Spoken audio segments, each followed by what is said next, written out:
The revelation of Jesus Christ not only to Israel but to the entire world. The word epiphany comes from the Greek epiphania, Epiphania,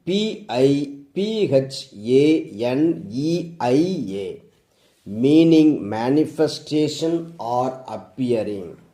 In plain terms, this feast is about God making himself unmistakably visible in human history.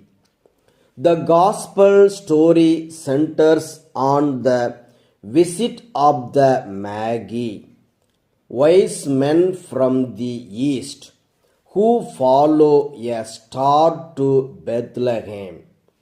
This detail is not decorative mythology. It is a theological statement. The Magi are outsiders, foreigners, non-Jews, intellectual seekers who read the heavens. Their arrival announces something radical. This child is not claimed by one tribe, one culture, or one nation. He is for all. The gifts they bring reinforce this revelation. Gold acknowledges kingship. Frankincense points to divinity. Myrrh foreshadows suffering and death. Long before the cross, the entire arc of Jesus' life is symbolically placed at his feet. Epiphany is not sentimental, it is prophetic.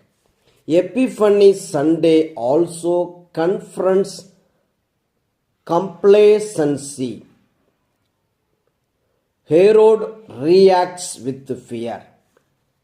The religious elite respond with indifference. Only the seekers move. Revelation demands response. God reveals himself, but human beings still choose whether to worship, ignore, or resist. In a modern world